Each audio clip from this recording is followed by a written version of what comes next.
Bonjour mon peuple gabonais. Vous aviez écouté les sorties du FMI. Le Gabon est classé comme le troisième pays le plus riche d'Afrique. Troisième pays le plus riche d'Afrique. Mais son peuple souffre. Il souffre pourquoi? Parce que les politiciens que nous avions, les gouvernants que nous avions, ne sont que tous que des voleurs. Regardez hier, avant-hier, ce que le président a dit. Il a dit qu'il n'a pas d'adversaire. Le fameux président de la transition, le fameux Moïse, il a dit qu'il n'a pas d'adversaire. Ses adversaires, c'est remettre de l'eau dans les robinets, redonner l'eau, réduire le chômage. Mais comment il va parler de ce genre de choses, sachant bien que si aujourd'hui le Gabon est le troisième pays le plus riche d'Afrique et que le peuple ne bénéficie d'aucun droit, c'est à cause de ses gouvernants, à cause des gens qu'il a positionnés, comme lui-même. Je vous ai dit, dans aucun pays, on va voir un garde-corps devenir multimilliardaire en dehors d'Oligui. Donc, aujourd'hui, on vous parle du coup d'État. Mais comment on peut vous parler du coup d'État et on voit... Mais à quoi? Attends d'abord. Un coup d'État, c'est quoi d'abord? Le coup d'État, c'est de dire, bon, on met fin à un système. Ils sont venus mettre fin à un système. Et le système qui était, c'était le système PDG, qui était dans les détournements, dans le vol, dans le braquage, dans les assassinats. Mais quand il fait ce coup d'État, et après qu'on voit 99% de ce système à la tête du gouvernement, mais pourquoi là on parle de coup d'État? Mais c'est rien que des jeux de mots. Parce qu'on ne peut pas concevoir qu'on nous parle de coup d'État et on retrouve tout le système qu'ils ont fait le coup d'État dans la gouvernance. Et on des postes vraiment clés du Gabon. Et pourquoi venir nous mentir? Pourquoi venir nous faire casser la tête? On nous parle, la FMI nous a dit troisième pays le plus riche d'Afrique.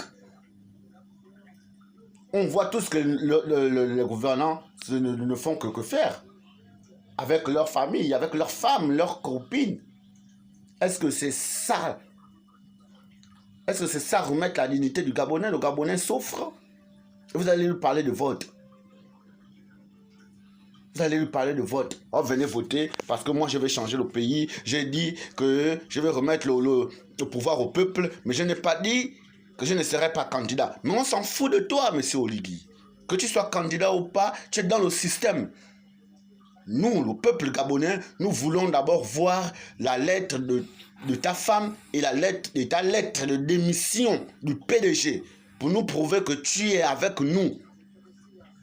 Nous voulons voir la lettre de ta femme et toi de démission du PDG. Et là, on saura que oui, tu es un vrai citoyen, un vrai compatriote qui est là pour changer le pays. Mais regarde tous les projets que tu as mis. Aucun n'a vu le jour. En dehors de deux petites choses qu'on voit. Les 7 milliards que tu as remis dans chaque province. Parce que tu dis, c'est moi le président, j'ai laissé. Quand tu dis c'est toi, au lieu de dire que non, voici le contribuable gabonais. Non, tu dis c'est toi. Comme c'est toi, le Gabon c'est ta maison, le Gabon c'est ton terrain, où tu es en train de construire ta maison, comme tu es en train de faire à la sablière. Et nous, le peuple gabonais, continue à souffrir. Regardez ce qui s'est passé. Oh non, il nous a amené, regarde même des choses même qu'il n'a pas réalisées. C'est que où les étrangers ne considèrent même pas les Gabonais. Ils nous ont dit, oh non, le kilo de riz a baissé, le kilo de dindon a baissé, le kilo de poulet a baissé. Allez-y dans les magasins. Allez-y revoir si le kilo de riz, le sac de riz qui était déjà à 3000, à combien il coûte.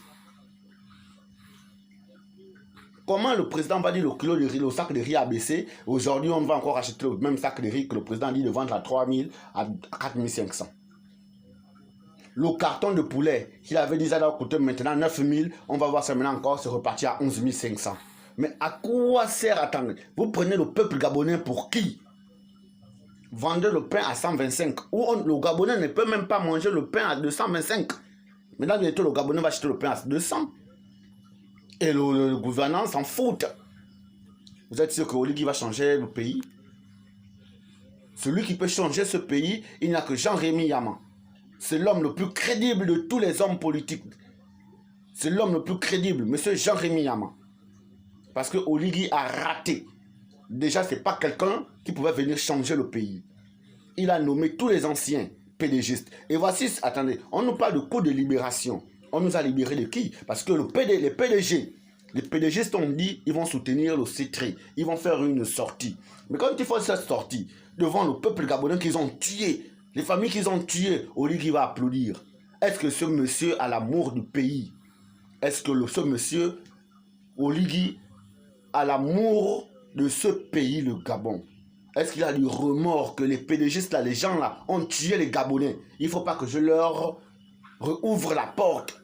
Parce qu'il a déjà ouvert la porte aux PDGistes. Et regardez ce qui s'est passé. Les détournements massifs des fonds publics.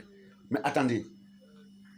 Vous aviez vu, vous voyez tout ce qui se passe aujourd'hui. Les Gabonais le 30 août. Moi j'étais content, j'ai félicité le coup d'État parce que je disais qu'enfin, là, les Gabonais sont contents et le mot était sorti, le slogan est sorti. C'est enfin notre sort vers la félicité pour que enfin les Gabonais puissent un peu bien respirer. Mais au grand jour seulement, boum, les PDG ont été encore renommés. Ils ont eu le poste. Ils ont ceci. Ils sont autour du président. 90% des PDG sont autour du président. Les sorties, c'est Oligui. Soutien Oligui. Mais réellement, tu nous as libérés de qui, monsieur Oligui? Tu nous as libérés de quel système, monsieur Oligui? Parce que toi-même, tu es de ce système. Tu n'as pas encore démissionné de ce système, ta femme et toi. Jean-Rémy Yama, c'est le candidat et c'est le président, c'est le libérateur de 12 avril. On l'attend, notre libérateur Jean-Rémy Yama.